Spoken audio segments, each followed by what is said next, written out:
బాధలు మీరు చెప్పుకుంటేనే కదా ఎదట వాళ్ళు అంటే నేను ఇద్దరు ముగ్గురు చెప్పుకున్నా, తీసుకుంటారు అది. ఇద్దరు ముగ్గురు చెప్పుకుంటే దాన్ని దాన్ని ఏమంటారు నీచంగా చూసారు.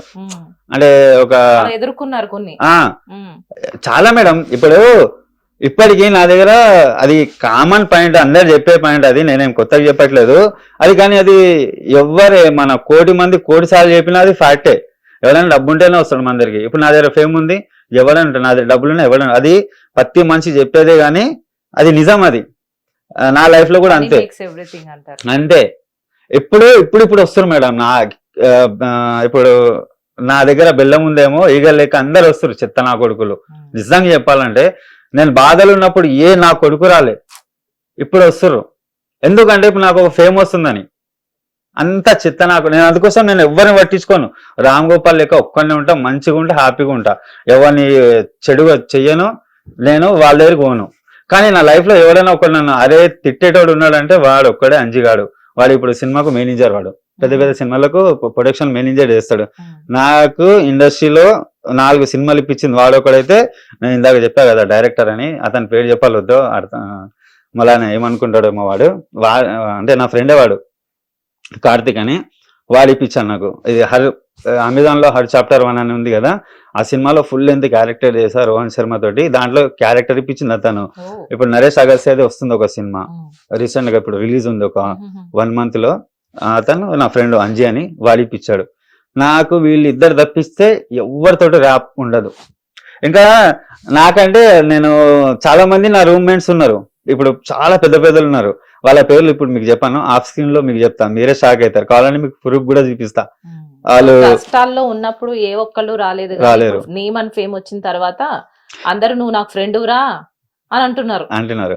సో దీని త్రూ నాకు ఒకటి అర్థమైంది ఏంటంటే మీకు చాలా ధైర్యం ఎక్కువ. అలాగే ఏమైతే తప్పు చేశారో అందులో నుంచి బయటికి రావాలనే ఒక ఇంటెన్షన్ తోటే ఉన్నారు కాబట్టి సూసైడ్ వరకు వెళ్ళినా కూడా చాలా సార్లు వెళ్ళా. ఒక్కసారి కాదు, మీకు చాలా తక్కువ చెప్తున్నాను. ఎందుకంటే మరీ వీడు చాలా ఓవర్ యాక్షన్ చేస్తున్నారు అంటారని నేను చాలా తక్కువ చెప్పాను. నేను చాలా అంటే చాలా బాధలు మేడం. అది అసలు చెప్పాలని నాకు అసలు ఇంట్రెస్ట్ లేదు. అన్ని కష్టాలు పడ్డా, అన్ని బాధలు. కానీ ఇప్పుడు నేను ఇలా ఉన్నా, ఇంత ఆనందంగా ఉన్నా, నేను మంచిగా వారానికి ఒక కొత్త బట్టలు వేసుకుంటాను. దానికి కారణం Ram Gopal Varma RGV is my guru. నా గురు ఎప్పటికైనా. నేను చెప్తున్నా కదా, నన్ను సూసైడ్ దాకా వెళ్ళిన, నన్ను ఆపిన వ్యక్తి రామ్ గోపాల్, హర్ష గారు. వాళ్ళిద్దరే మేడం. నేను ఎప్పటికూ ఫ్యాన్స్. నేను ఆయన ఆఫీస్కి చాలాసార్లు వెళ్ళా, రామ్ గోపాల్ ఆఫీస్కి వెళ్ళా. అతనితో ఒక చిన్న చిన్న సీన్లలో చేశా, రాజులో. దాంట్లో ఇప్పుడు అందులో నుంచి డిప్రెషన్ ఇప్పుడు లేదు మేడం. ఇప్పుడు చాలా హ్యాపీ. నెలకు నాకు దగ్గర 40,000 వస్తాయి. నేనే ఇప్పుడు 4 జాబ్ ఇస్తున్నా. నాకు యూట్యూబ్ ఛానల్ ఉంది.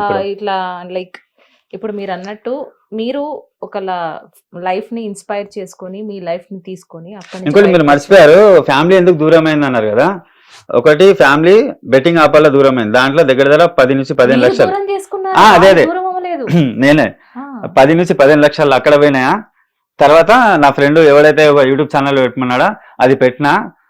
ఒక్కొక్క వీడియో మేడం 2 లక్షలు పెట్టి చేసా. జస్ట్ షార్ట్ ఫిలిం, ఒక్క వీడియో, జస్ట్ 10 minutes వీడియో 1.5 లక్షలు 2 లక్షలు అట్లా పెట్టి దగ్గర దాంట్లో ఒక 10 లక్షలు ఎక్కువనే పెట్టా. ఆ ఛానల్ వీకింది, దొబ్బింది, అది పోయింది. మళ్ళీ డిప్రెషన్, ఏం చేయాలో అర్థమైతే లేదు.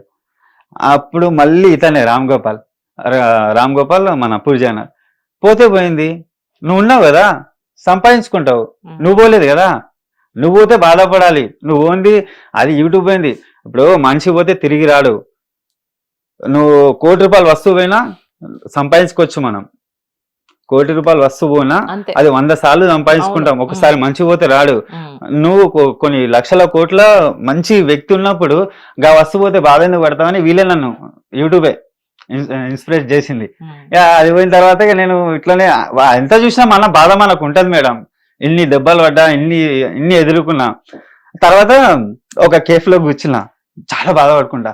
వేరే ఒక ఫ్రెండ్ వచ్చిన, అంటే అంత క్లోజ్ ఫ్రెండ్ కాదు, వాడు జెన్యూన్ పర్సన్. వాడు వచ్చి యూట్యూబ్ ఛానల్ అది పోయిన తర్వాత, ఫస్ట్ ఛానల్ పోయిన తర్వాత మా ఫ్రెండ్ వచ్చి ఇట్లా కూర్చొని స్మోక్ తాగేదాకా చాలా డిప్రెషన్లో ఉంటే వాడు చూసి ఏమైందిరా అంటే, ఏంది ఈ మధ్యలో వీడియోలు ఏం కనిపించట్లేదు అంటే ఛానల్ పోయిందిరా అన్నాడు. ఎట్లా పోయిందని వాడు చాలా బాధపడ్డాడు. పోయిందంటే సరే ఏదైనా ఒక ఛానల్ క్రియేట్ చేసుకో ఏమవుతుంది అని. అప్పటికి మా ఫ్రెండ్ బిజీ అయిపోయింది కదా సినిమాలలో. 2-3 సినిమాలు ఎవరైతే నాకు ఛానల్ క్రియేట్ చేసి ఇచ్చిండో ఆయన బిజీ అయిపోయిండు సినిమాలలో, వేరే సినిమాలో. అన్న సినిమా గోల్ తోటి వచ్చిండు, ఇక వాడు ఇప్పుడు ఎంత ఎదిగినా నన్ను తీసుకుంటాడు. సో మీతో వాడు బెట్టింగ్ ఏం వేయలేదు నీ ఫ్రెండ్? వాడేసాడు, అఫ్రోస్ అని వేసాడు. ఏదో కొన్ని సార్లు వేసి వెళ్ళిపోయాడు. కూరుకుపోలేదు. నేను ఒక్కనే ఇక మోసపోయింది. లాస్ట్ లో 0కి వచ్చిందంటే నేను ఒక్కనే.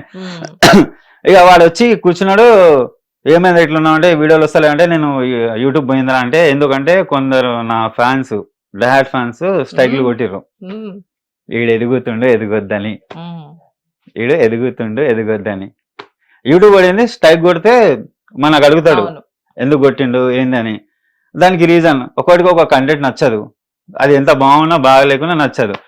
మీరు నమ్ముతారా నమ్మరా మేడం, ఒక్కొక్క వీడియో ఎంత మంచిగా చేశానంటే నా ఫ్యామిలీ చూస్తారు, అందరు చూస్తారని.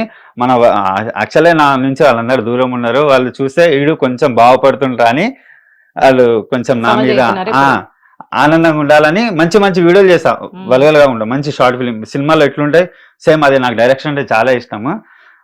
నా స్టైల్లో వేరే వాళ్ళని పెట్టి మంచిగా డైరెక్షన్ వేరే వాళ్ళు నాకు కొంచెం అందులో ఉంటుంది వేలు. అంత మంచి చేస్తుంటే అది మంచిగా వారానికి ఒక వీడియో పెడుతున్నా, లక్షన్నర పెద్ద ప్రొడక్షన్ లెక్కనే పెట్టి మంచిగా చేసినా అది కింద. అయితే హోటల్లో కూర్చుంటే మా ఫ్రెండ్ వచ్చిండు, ఏంద్రా అంటే ఇట్లా అని చెప్పినా.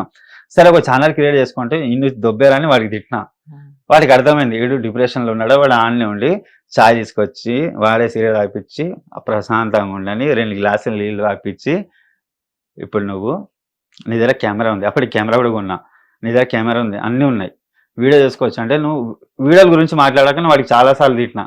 అది అప్పుడే చాలాసార్లు తిడితే వాడు అర్థం చేసుకున్నాను నా బాధ చేసుకొని, నీ ఫోన్ అని నీకు ఇష్టమైన అమ్మాయి ఎవరు అన్నాడు. అంటే నేను చిన్నప్పుడు ప్రేమించిన అమ్మాయి పేరు స్వప్న, అంటే తను నాకు చాలా ఇష్టం. నేను లాక్డౌన్లో నన్ను ఎవ్వరు పట్టించుకోలే. నేను 2-3 సార్లు రోడ్ల మీద వండుకున్నా, పోలీసు వాళ్ళు ఫుల్ కుక్కని పడేలా కొట్టిరు నన్ను. ఎవరు లేరు కదా, ఇంటికి పోలేని పరిస్థితి. అయితే మా ఫ్రెండ్ మా సురేన్ చౌదరి అని, సురేన్ కనకల అని మా హీరో, అతను ఇక్కడ మణికొండలో ఉంటాడు. ఒకరోజు ఫోన్ చేసి ఎక్కడున్నారా పాష అంటే అన్న బయట ఉన్నా అంటే సరే నా దగ్గరికి వచ్చి అన్నాడు అననే. అయితే 8 నెలలు లాక్డౌన్ ఎప్పుడైతే మూసిందో ఓపెన్ అయ్యే వరకు అతని దగ్గరనే ఉన్నా. అంటే ఆయన మేము ఇద్దరం రూమ్మేట్స్ ఒకప్పుడు, ఒక డైరెక్టర్ దగ్గర అతని దగ్గరనే ఉన్నా, సురేన్ దగ్గరనే. స్వప్న మ్యాటర్ చెప్దాం అనుకుంటా, మళ్ళీ ఇట్లా అక్కడ కనెక్ట్ ఉందా? అయితే ఇతని దగ్గర ఉన్నా. నిజాన్ని చెప్తాను మేడం, మీరు ఒక్క రోజు కూడా ఈ నుంచి పోరా అని కాకుండా నాకు ఆయన హీరో ఎంత బాగా చూసుకున్నా అంటే. అప్పుడు ఆయన అప్కమింగ్ లో ఉన్నప్పుడు నేను డైరెక్టర్ అసిస్టెంట్ ఉండే, మా మణి సార్ అని అతని దగ్గర అసిస్టెంట్ ఉండే. ఇప్పుడు చాలా మంది ఇప్పుడు ఫేమ్ ఉన్న ఆర్టిస్టులు మొత్తం అతని దగ్గర వచ్చి ఉండేవాళ్ళు. నాకు అప్పుడు భాషను మంచిగా రెస్పెక్ట్ ఇచ్చేవాళ్ళు. వాళ్ళు ఇప్పుడు వాళ్ళ క్యారవాన్లు ఒక రోజుకి లక్షలు రెమ్యునేషన్, వీళ్ళంతా అతని దగ్గరికి వచ్చేవాళ్ళు. అయితే దాంట్లో జెన్యున్ పర్సెంటేజ్ ఇతను ఒకటే సురేన్ అని. నాకు పిలిచిండు, ఆయన నా గురించి నాకు తెలుసు కాబట్టి పిలిచి, ఆయన లాక్డౌన్ అయిపోయేంత వరకు ఆయన సపరేట్ రూమ్ ఉంటుంది అతనికి మణికొండలో, అక్కడ ఉంచేవాడు నన్ను.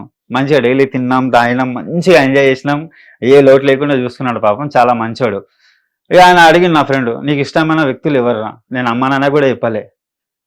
నా ఇష్టమైన అమ్మాయి స్వప్న, నన్ను ఆపదలో ఆదుకున్నవాడు మా హీరో సురేన్ చౌదరి. అతను స్వప్న చౌదరి అన్న ఆ ఈమెయిల్ క్రియేట్ చేసిండు. ఆల్రెడీ ఒక పేరుండే నాది, ఒక పేరుండే కిరాక్ పాష అని క్రియేట్ చేసేసిండు వాడే ఛానల్. 1 మంత్ పని చేయలేదు దాని మీద. నాకు ఇంట్రెస్ట్ దొబ్బింది మేడం యూట్యూబ్ మీద. డబ్బులు అయినాయి, జనాలు అందరు దిగేసారు మొత్తం. ఎట్లా అంటే చాలా, ఎవడన్నా నాకు గెలుకుంటే చాలు మేడం అని కొట్టేసి లోపలికి వెళ్ళిపోదామని అంత కోపంలో ఉన్నా. ఎక్కడ పోయినా అప్పులోళ్ళు వాళ్ళు వీళ్ళు ఇన్సల్ట్ అంటే ఎంత ఇన్సల్ట్ అంటే, నువ్వేం చేస్తున్నావురా, పెళ్లి కాలేదు, గవే బట్టలు, అదే తిరుగుడు, ఇదే నా లైఫ్. కానీ మనం ఎంత బాధపడుతున్నాడు ఎవరు చూడడు. ఇప్పుడు నేను ఈ రోజు తిన్నానో తినలేదో అది ఎవ్వరు చూడడు.